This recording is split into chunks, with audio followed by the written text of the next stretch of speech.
എല്ലാവരും പരമാവധി അവനവൻ്റെ വീട്ടിലെ വെള്ള ടാങ്ക്, സ്ഥിരമായിട്ട് കുടിക്കാൻ ഉപയോഗിക്കുന്ന വെള്ള ടാങ്ക് ക്ലീൻ ചെയ്യാൻ പരമാവധി ശ്രദ്ധിക്കുക.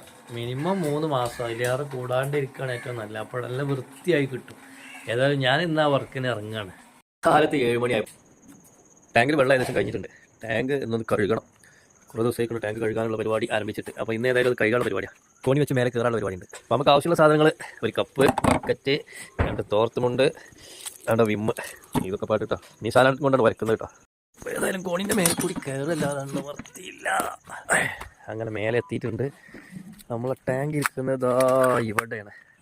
നമ്മൾ ടാങ്കിൻ്റെ അവസ്ഥ എങ്ങനെയാണെന്നുള്ളത് നോക്കിക്കട്ടെ. ഇതൊക്കെ ഒന്ന് ആദ്യം മാറ്റണം. അതായത് മൂടി തുറക്കരുത് വെച്ചിട്ട് ചെയ്ത് വെച്ച കാര്യങ്ങളത്. ഇപ്പോൾ ഒരുവിധ ആളുകളൊക്കെ ചെയ്തുകൂടാൻ ഉണ്ടാവില്ല. ഇതൊക്കെ ഇതിന് മൂടി അല്ലാണ്ട് കംപ്ലൈൻ്റ് ആവുക ഉണ്ടാച്ചിട്ടുണ്ട്. അതുകൊണ്ട് ടാങ്കിൻ്റെ അവസ്ഥ ഇതാണ്. ഇവിടെയൊക്കെ നിറണ്ട്. ഇവിടെ ഇങ്ങനെ കുറഞ്ഞ ചെളിയുണ്ട്, ഈ ഒരു ഭാഗം മാത്രം.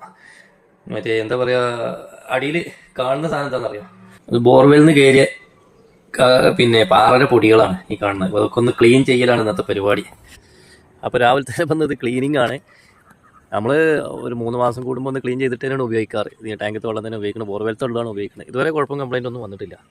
പക്ഷെ അപ്പോൾ ഒന്ന് ഒഴിവായതുകൊണ്ട് ഇന്ന് നേരത്തെ തന്നെ കഴുകാമെന്ന് മാത്രം.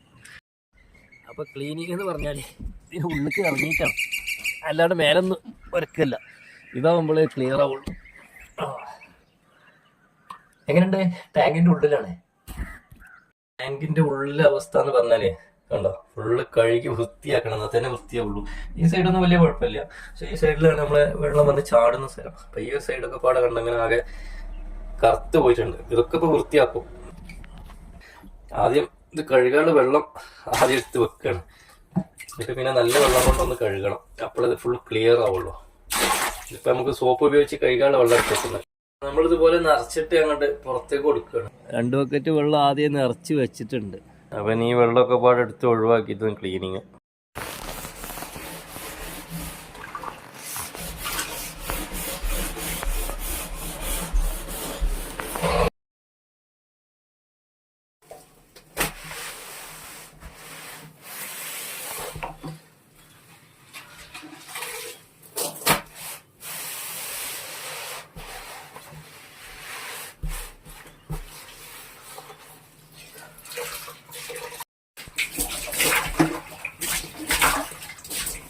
അപ്പൊ ചെങ്കളത്തിന്റെ ഏകദേശം അടിഭാഗവും ഉള്ളൊക്കെ കഴിഞ്ഞിട്ടുണ്ട്, ക്ലീൻ ആക്കി കഴിഞ്ഞിട്ടുണ്ട്. ചെങ്കള നമ്മള് റമ്മ് ഫുള്ള് ക്ലീൻ ആയിട്ടുണ്ട് കേട്ടാ. 1 മണിക്കൂറിലേറെ വർക്ക് ഞാൻ എടുത്തുക്കണ്.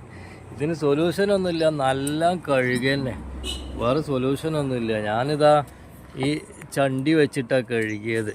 പിന്നെതാ ഈ സോപ്പും ഈ ചണ്ടിയും വെച്ചിട്ടാണ് കഴുകിയത്. അത് മാത്രമല്ല, നിങ്ങൾ ശ്രദ്ധിക്കേണ്ട ഒരു കാര്യങ്ങൾ, എല്ലാവരും നിത്യോപയോഗമായിട്ട് ഉപയോഗിക്കുന്ന ഒരു സാധനമാണ് ഇപ്പോൾ ഈ റമ്മ്, വെള്ള ടാങ്ക്.